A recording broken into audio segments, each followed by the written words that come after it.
Please welcome to speak to us the funniest man on earth, a performer of legendary comic genius, a children's book author of profound depth, an individual of enormous compassion who is doing so much to make our world a better place, the great Jim Carrey.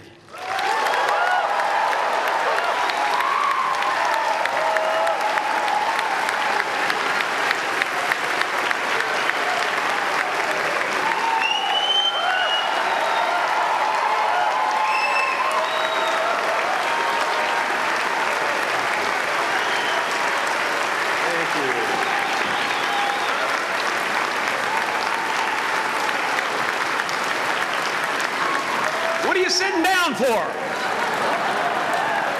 I was going to milk that for a while. You guys can stretch that out in post, right?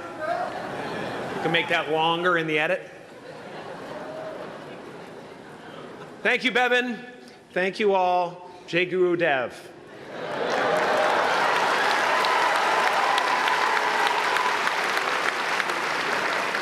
I brought one of my paintings to show you today. I hope you guys are going to be able to see it okay. It's not one of my bigger pieces, so you might want to move down front. Get a good look at it. Faculty, parents, friends, dignified guests, graduating class of 2014. And all the dead baseball players coming out of the corn to be with us today. After the harvest, there's no place for them to hide. Fields are empty. There's no cover there. I'm here to plant a seed today, a seed that will inspire you to move forward in life with enthusiastic hearts and a clear sense of wholeness. The question is, will that seed have a chance to take root? Or will I be sued by Monsanto and forced to use their seed?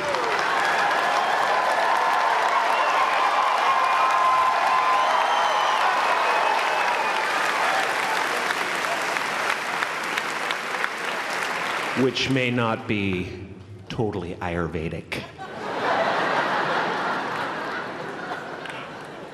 Excuse me if I seem a little bit low energy today, whatever this is. I slept with my head to the north last night. Oh man! Oh man!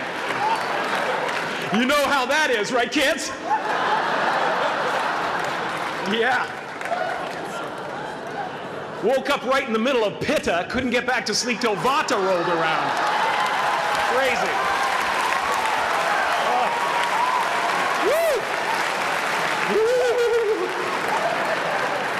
But I didn't freak out, you know. I used that time to eat a large meal. Connect with someone special on Tinder.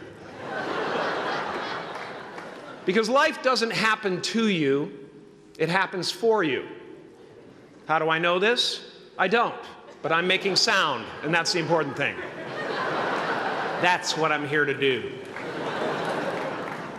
Sometimes I think that's the only thing that's important, really, you know? It's just letting each other know we're here. You know? Reminding each other that we're part of a larger self. I used to think Jim Carrey is all that I was.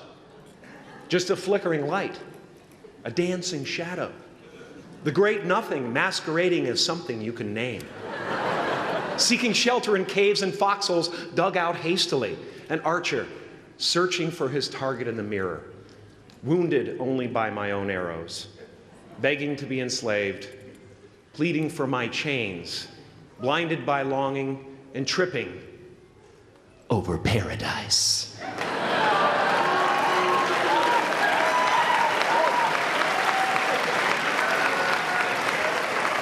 Can I get an amen? You didn't think I could be serious, did you? I don't think you understand who you're dealing with. I have no limits.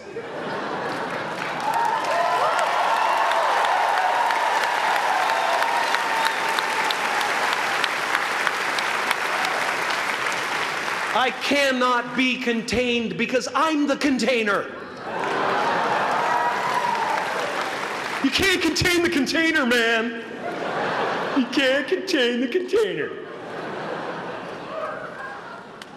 I used to believe that who I was ended at the edge of my skin, that I had been given this little vehicle called a body from which to experience creation. And though I couldn't have asked for a sportier model, it was, after all, a loaner and would have to be returned. Then I learned that everything outside the vehicle was part of me too. And now I drive a convertible.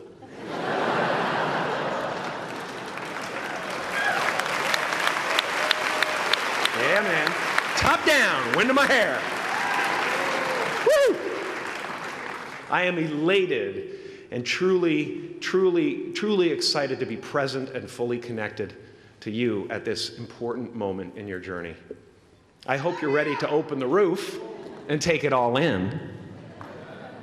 Okay, 4 more years then. They're obviously not ready. This needs some more cutting. Now, I want to thank the trustees, the administrators, the faculty of MUM for creating an institution worthy of Maharishi's ideals of education, a place that teaches knowledge and experience, the knowledge and experience necessary to be productive in life, as well as enabling the students through transcendental meditation and ancient Vedic knowledge to slack off twice a day for an hour and a half.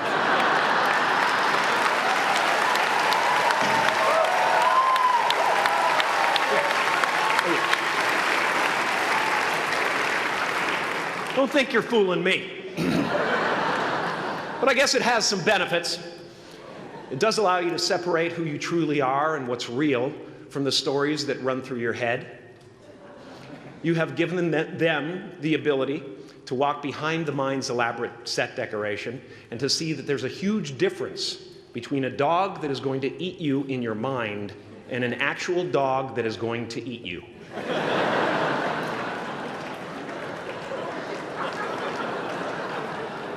That may sound like no big deal, but many never learn that distinction. And they spend a great deal of their lives living in fight or flight response. I'd like to acknowledge all of you wonderful parents. Way to go. What a fantastic job you've done. For your tireless dedication, your love, your support, most of all, for the attention that you paid to your children. I have a saying, beware the unloved, because they will eventually hurt themselves or me.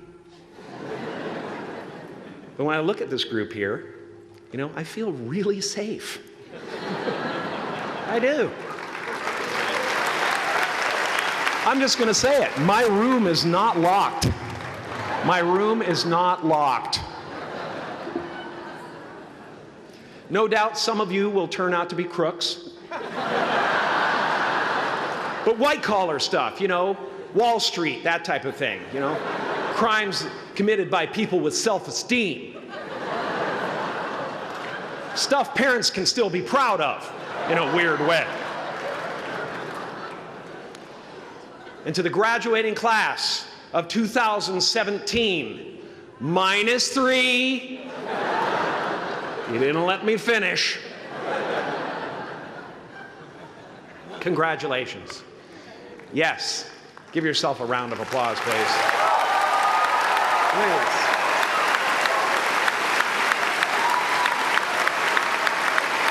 Yeah.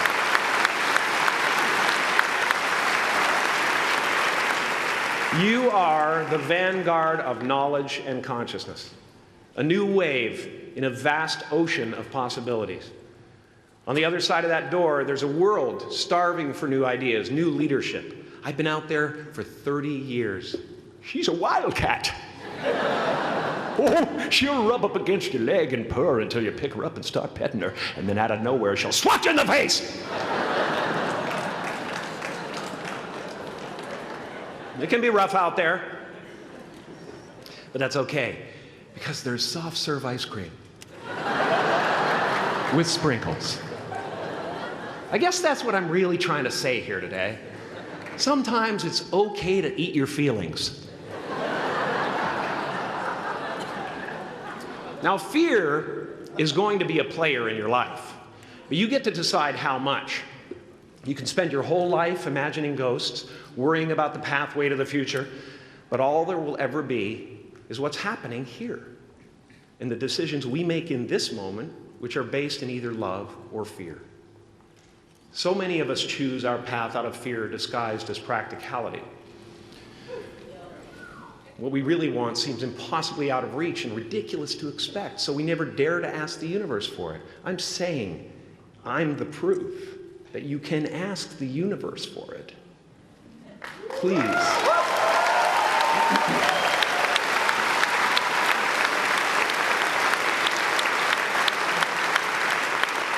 And if it doesn't happen for you right away, it's only because the universe is so busy fulfilling my order.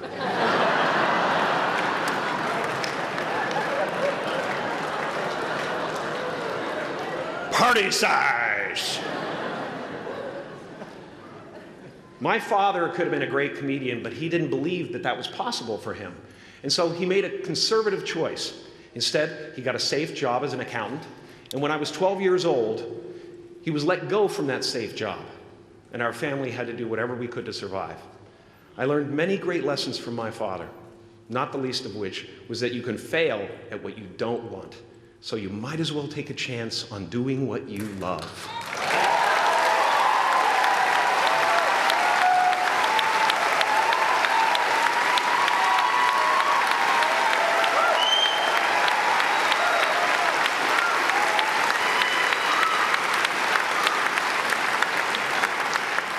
It's not the only thing he taught me, though. You know, I watched the effect of my father's love and humor and how it altered the world around me. And I thought, that's something to do. That's something worth my time. It wasn't long before I started acting up. You know, people would come over to the house and they'd be greeted by a 7-year-old throwing himself down a large flight of stairs. They would say, "What happened?" And I would say, "I don't know. Let's check the replay." I'd go back to the top of the stairs and come back down in slow motion.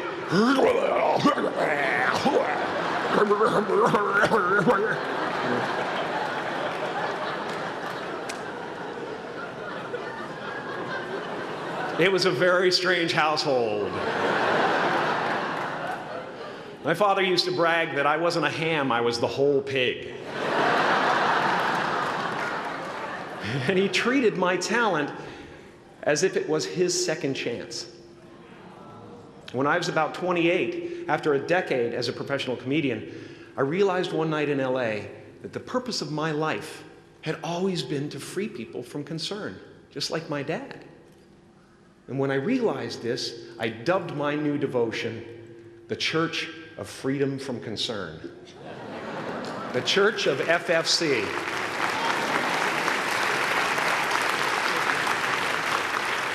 And I dedicated myself to that ministry. What's yours? How will you serve the world?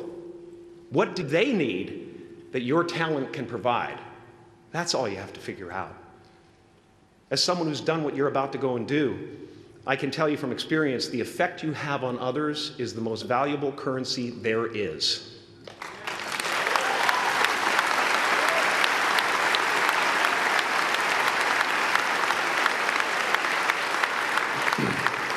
Because everything you gain in life will rot and fall apart, and all that will be left of you is what was in your heart.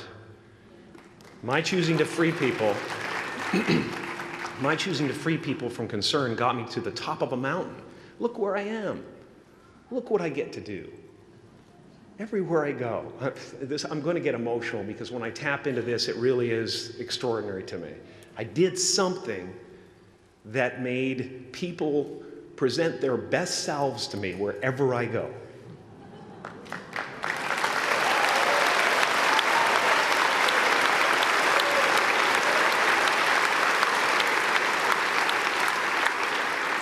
I am at the top of the mountain, and I was, and the only one I hadn't freed was myself, and that's when my search for identity deepened.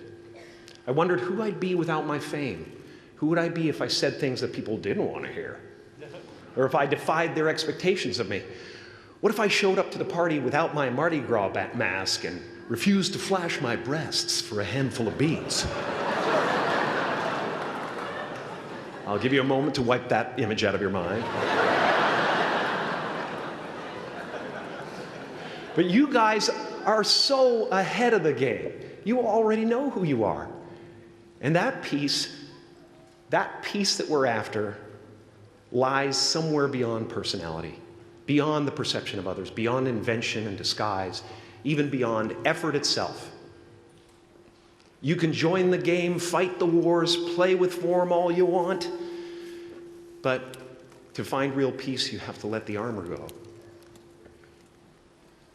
Your need for acceptance can make you invisible in this world. Don't let anything stand in the way of the light that shines through this form.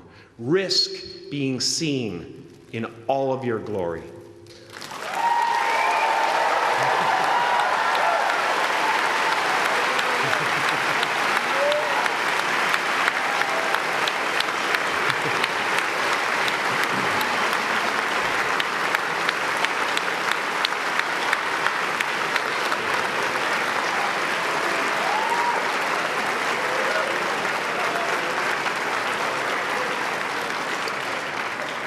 It's not big enough. This painting is big for a reason. It's called high visibility. It's about picking up the light and daring to be seen. Here's the tricky part. Everyone is attracted to the light.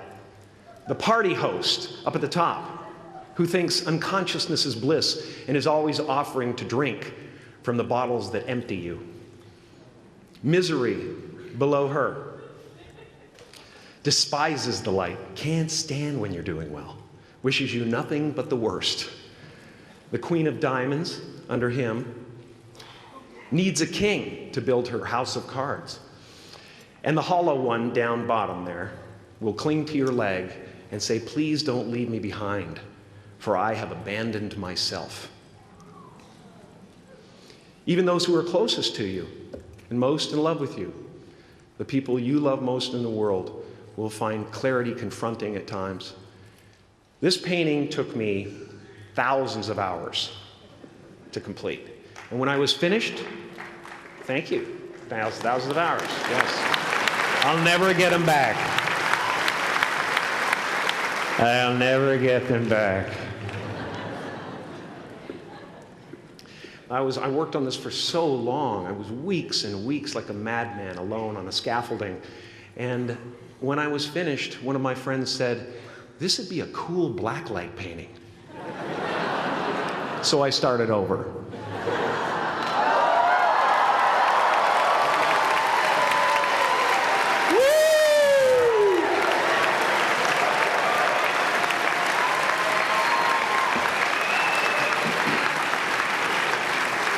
Welcome to Burning Man. Some pretty crazy characters up there, but better up there than in here. You know, painting is one of the ways, thank you. Painting is one of the ways I free myself from concern, a way to stop the world through total mental, spiritual, and physical involvement. But even with that comes a feeling of divine dissatisfaction, because ultimately, we're not the avatars we create. We're not the pictures on the film stock. We are the light that shines through. All else is just smoke and mirrors, distracting, but not truly compelling.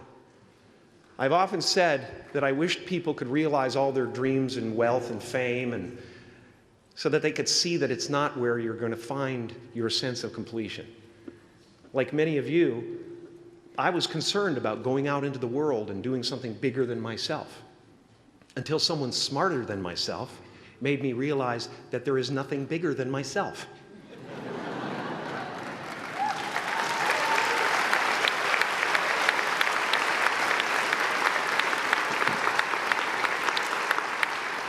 My soul is not contained within the limits of my body. My body is contained within the limitlessness of my soul, one unified field.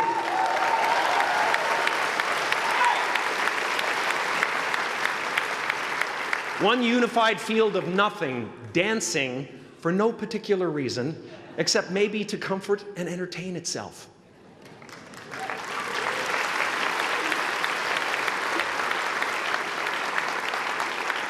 As that shift happens in you, you won't be feeling the world, you'll be felt by it. You'll be embraced by it.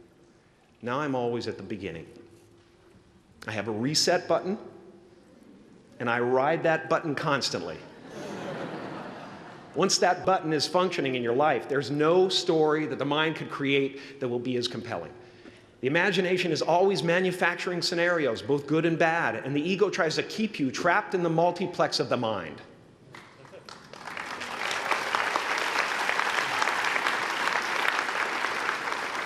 Our eyes are not viewers, they're also projectors that are running a second story over the picture that we see in front of us all the time. Fear is writing that script, and the working title is, I'll Never Be Enough.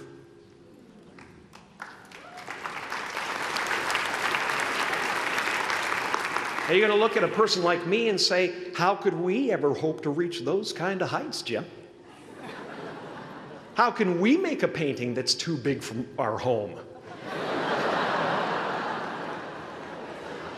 How do you fly so high without a special breathing apparatus? This is the voice of the ego. And if you listen to it, there will always be someone who's doing better than you. No matter what you gain, ego will not let you rest. It will tell you that you cannot stop until you've left an indelible mark on the earth, until you've achieved immortality. How tricky is this ego that it would tempt us with the promise of something we already possess?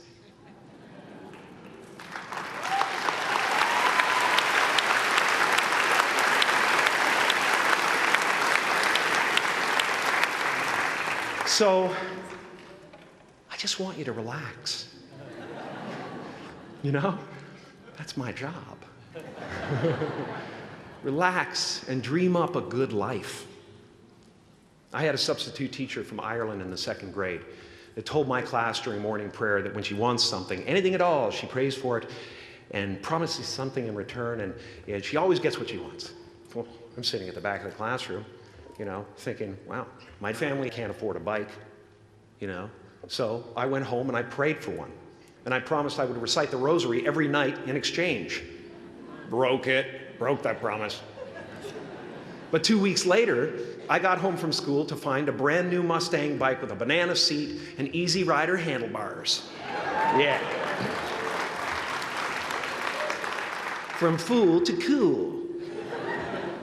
My family informed me that I had won the bike in a raffle that a friend of mine had entered my name in without my knowledge whatsoever. So that type of thing has been happening to me ever since. As far as I can tell, it's just about letting the universe know what you want and working toward it while letting go of how it comes to pass.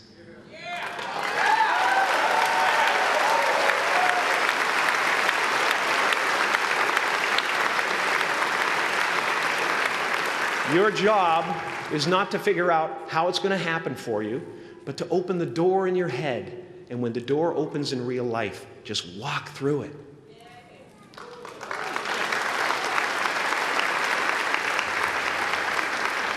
And don't worry if you miss your cue, because there's always doors opening. They keep opening.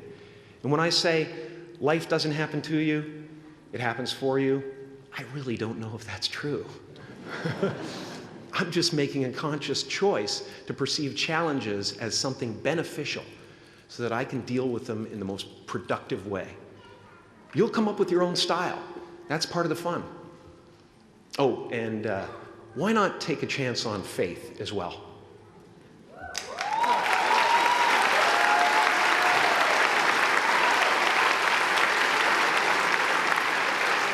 Take a chance on faith. Not religion, but faith. Not hope, but faith. I don't believe in hope. Hope is a beggar. Hope walks through the fire, and faith leaps over it.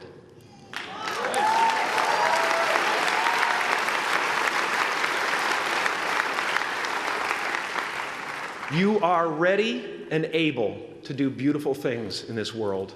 And after you walk through those doors today, You will only ever have two choices, love or fear. Choose love, and don't ever let fear turn you against your playful heart. Thank you so much. Thank you, Miguel. I'm so honored.